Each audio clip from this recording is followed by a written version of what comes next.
नमस्कार. काव्यरस गाथा हा आपला उपक्रम गेल्या 4 महिन्यांपासून सुरू आहे. आठवड्यातून एक दिवस बहुतांश वेळा गुरुवारी हिंदी किंवा मराठी साहित्यातील एक काव्यरचना अ, त्या रचनेचे जे रचनाकार असतील किंवा कवी असतील त्यांचा परिचय, कवितेचा साहित्यिक दृष्टिकोनातून किंवा काव्याच्या दृष्टिकोनातून केलेलं रसग्रहण आणि सध्याच्या परिस्थितीशी असलेला त्याचा संदर्भ, अशी सगळी गुंफण घेऊन आम्ही तिघी जणी आपल्या भेटीला येत होतो. अ, या उपक्रमाची सुरुवात झाली ती या वर्षी ज्या एका विषयाने सगळीकडे धुमाकूळ घातला आहे, त्या कोरोनाच्या लॉकडाऊनमध्ये. एखादं संकट कधी संधी घेऊन येतं असं म्हणतो आपण. त्याप्रमाणे अचानकपणे अवचित मिळालेला वेळ हा या उपक्रमाच्या निमित्ताने आम्हाला सत्कारणी लावता आला. नवीन उद्भवलेल्या संकटाच्या परिस्थितीमुळे जो एक ताण आपण अनुभवत असतो, त्या ताणाला किंवा जो वेळ मिळालेला आहे किंवा जो सगळ्या कारण सगळंच काही थांबलं होतं लॉकडाऊनमध्ये. तर तो सगळं काही थांबलेलं असताना जो एक निर्वात पोकळी निर्माण होते असं आपण म्हणतो, की कायच करायला आपलं रुटीन नाहीये, काही करायला सुचत नाहीये.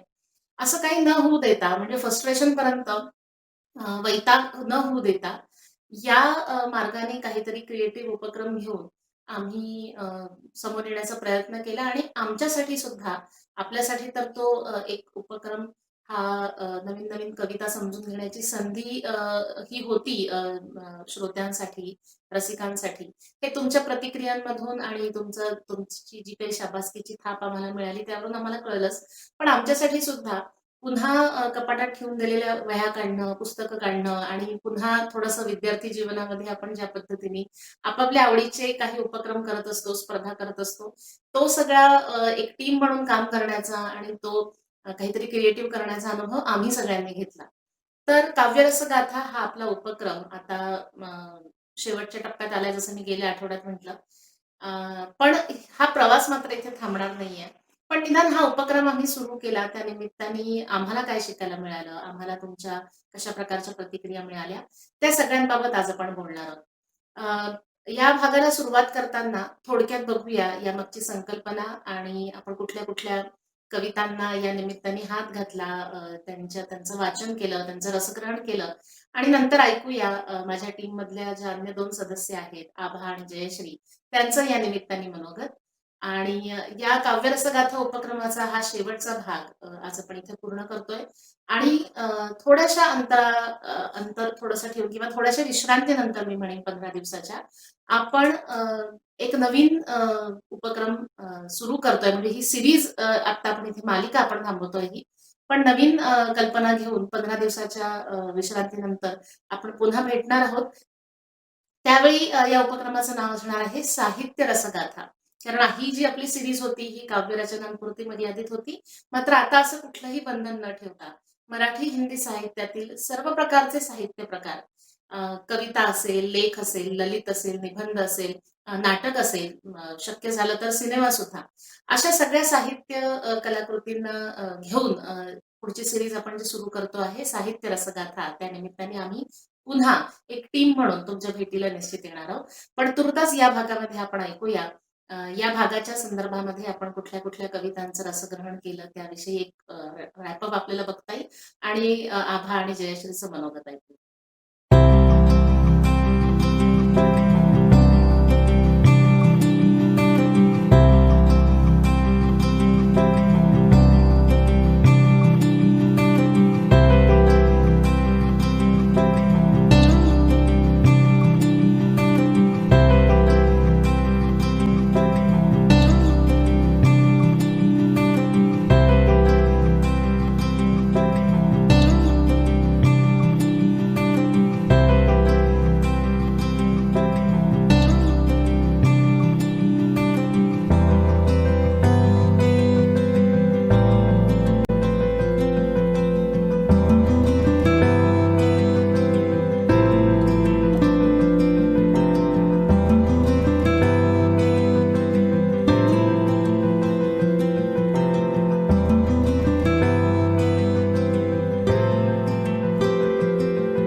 रसिका हो नमस्कार.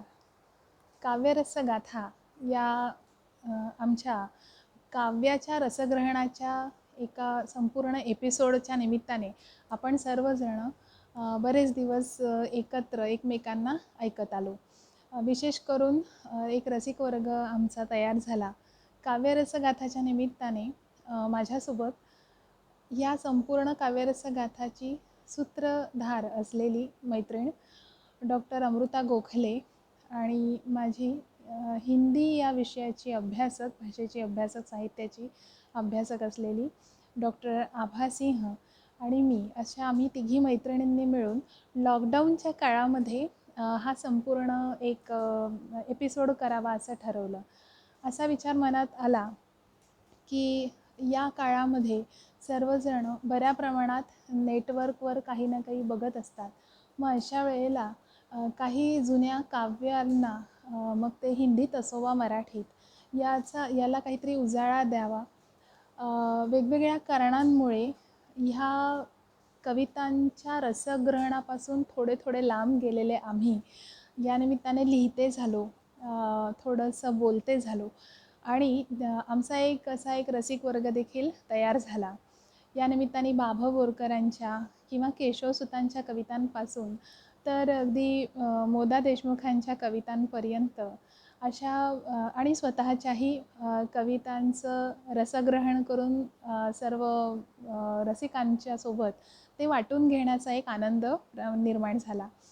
ह्या काळामध्ये जेव्हा लोक खूप मोठ्या प्रमाणात मोबाईलवर अनेक गोष्टी बघत होते, त्यावेळेला एक अशी छान गोष्ट झाली की काव्यासारख्या कधी कंटाळवाण्या बऱ्याच लोकांना वाटणाऱ्या ह्या विषयाच्या आस्वादनाचे वेगवेगळे पैलू लोकांनी समजून घेतले. त्यावर खूप छान छान प्रतिक्रिया आल्या आणि त्या विविध वयोगटांच्या होत्या. कोणाला केशवसुतांची कविता ऐकल्यानंतर त्यांच्या अगदी लहानपणी शाळेमध्ये ती कशी अभ्यासाला होती आणि आज आम्ही जवळजवळ 60 आणि 70व्या वर्षी जर ती ऐकतो आहोत, तर ती कविता आम्हाला कशी वेगळ्या पद्धतीने अनुभवता आली, त्याचा दृष्टिकोन एक वेगळा प्राप्त झाला, असे पण आम्हाला काही प्रतिक्रिया आल्यात.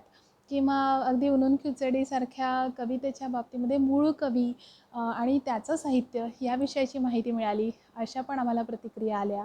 किंवा बाभा बोरकरांची अगदी म्हणजे ज्यामध्ये फक्त निरागस प्रार्थनेचे विषय आहे, अशी विधात्याला सादसारखी कविता म्हणा किंवा माझी स्वतःची असलेली जिज्ञासाची कविता, अशा सगळ्या गोष्टींसाठी सर्व रसिकांनी, जेवढा आमचा एक रसिक आणि ऐकणारा वर्ग तयार झाला, त्या सगळ्यांकडून खूप छान प्रतिक्रिया आम्हाला मिळाल्या आणि त्यामुळे त्यांच्याकडून प्रोत्साहन मिळालं की हे तुम्ही चालवा अधिकाधिक.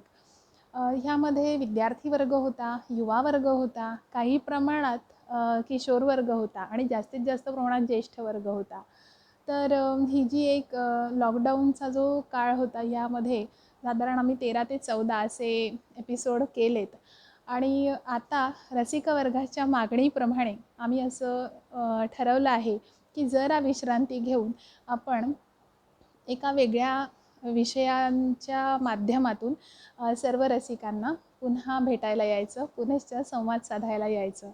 तेव्हा आपण जे भरभरून आम्हाला प्रेम दिलं आणि भरभरून जो प्रतिसाद दिला, आपण वेळात वेळ काढून आम्हाला ऐकलत आणि पाहिलत, या सगळ्या गोष्टींसाठी एक रसिक आणि पहिल्या पातळीवर कवितेचे आणि भाषेची, साहित्याची अभ्यासक म्हणून मी सगळ्यांचे मनःपूर्वक ह्या आमच्या टीमतर्फे आभार मानते आणि आपल्या ऋणात राहू इच्छिते, म्हणून आम्ही लवकरच पुन्हा आपल्याला येऊन भेटणार आहोत. धन्यवाद. नमस्कार, मैं डॉक्टर आभा सिंह काव्य रस गाथा इस श्रृंखला के अंतर्गत आज फिर आपके सम्मुख उपस्थित हूँ, परंतु आज थोड़ा सा परिवर्तन है इस कलेवर में. आज यह उपस्थिति एक सांकेतिक उपस्थिति है. यह उपस्थिति कुछ सुखद और कुछ सुलझे हुए पलों को लेकर के आई हुई है.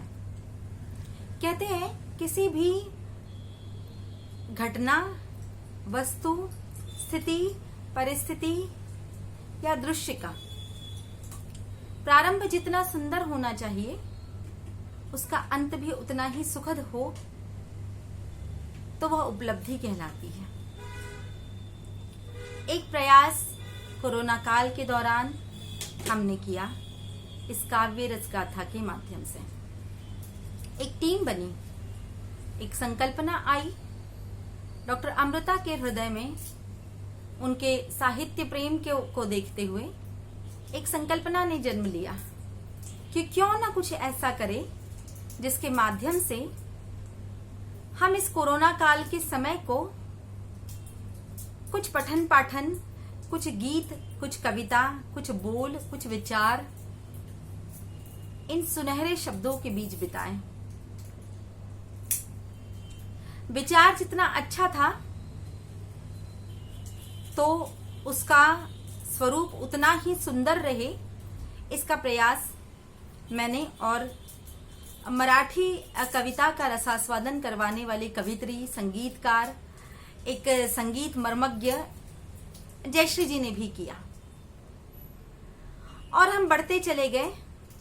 आप लोगों के बहुत अच्छे सुझाव हमें मिलते गए, आप लोगों की टिप्पणियां हमें प्राप्त होती गई और यह चैनल, ये YouTube के माध्यम से हमने जाना कि कविताओं में रुचि लेने वाले, कविताओं का रसास्वादन करने वाले कहीं ढूंढने की आवश्यकता नहीं होती, आपको वो मिल ही जाते हैं।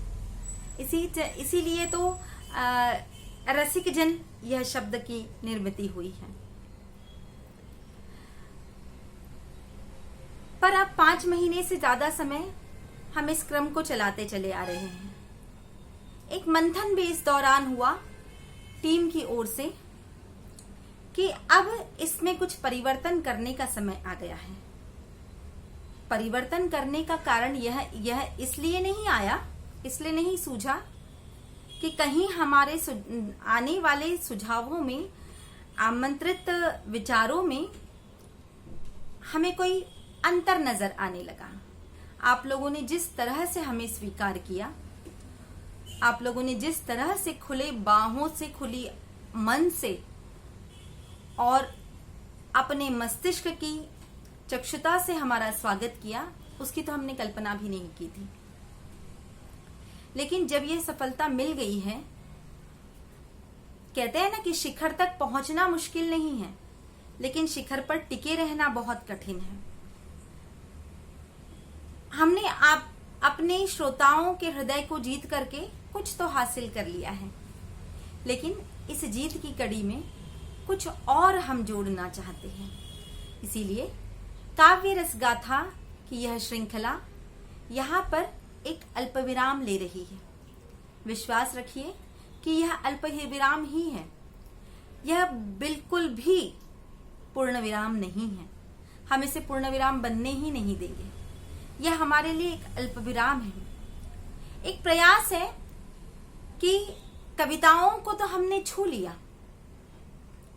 देखिए कितनी इस माध्यम से रामधारी सिंह दिनकर, माखनलाल चतुर्वेदी से हमने प्रारंभ किया था और सुभद्रा कुमारी चौहान जी की वात्सल्य रस, एक देशभक्ति से ओतप्रोत हिंदी की वीर रस की कविता से को लेकर के शुरू हुई यह जिज्ञासा नामक एक मराठी की कविता जो मानवीय मूल गुण को लेकर के चली, उस पर आकर के समाप्त हुई। तो बहुत सारे प्रसंग तो छेड़ दिए हैं, लेकिन अब एक ठहराव की आवश्यकता है, अब एक रुकने की आवश्यकता है। तो हिंदी की ओर से मेरा अपना ऐसा सुझाव है, यदि आप लोगों का समर्थन हो, आप लोगों की सहमति हो, तो स्वागत है उस चीज का कि अब हम जब मिलेंगे तो हम लघु कथाओं का दौर लेकर आएंगे। कुछ लघु कथाएं और कुछ संस्मरण। यह इस काव्य रस गाथा की पोटली में नए जुड़ने वाले सिक्के हैं, नए जुड़ने वाले विचार हैं, नए जुड़ने वाले शब्द हैं। हिंदी के सेगमेंट के अंतर्गत हम लोग संस्मरण और कुछ के प्रसंग और कुछ लघु कथाओं को लेकर के आ रहे हैं। प्रयास रहेगा कि जिस तरह से आप लोगों ने कविताओं को खुले मन से स्वीकार किया, उसी तरह से इन लघु कथाओं को और इन संस्मरणों को, इन घटनाओं को भी आप सहर्ष स्वीकार करेंगे। तो फिलहाल इस अल्प विराम को स्वीकार कीजिए, और यह अल्प विराम पूर्ण विराम नहीं बन पाएगा, इसकी निश्चिति पूरी काव्य रस गाथा की टीम आपको देती है। आपके दिए हुए स्नेह, आपके दिए हुए सुझाव, आपके दिए हुए समर्थन के लिए मन हृदय से आपका आभारी है। बहुत बहुत धन्यवाद। हम लोगों को अपने इस एक प्रयास में सफल दिशा की ओर ले जाने के लिए आप सभी का मनःपूर्वक बहुत बहुत धन्यवाद। मैं आभासी आप लोगों से इस वचन के साथ अनुमति लेती हूँ कि मैं बहुत बेजोड़ संस्मरण और कुछ सुंदर कथाओं को लेकर के आपके सम्मुख पुनः उपस्थित होंगी। तब तक के लिए धन्यवाद, और एक ऋण बंधन आपके बीच छोड़कर जा रही हूँ। पुनः नमस्कार। मिलते हैं एक छोटे से ब्रेक के बाद। धन्यवाद।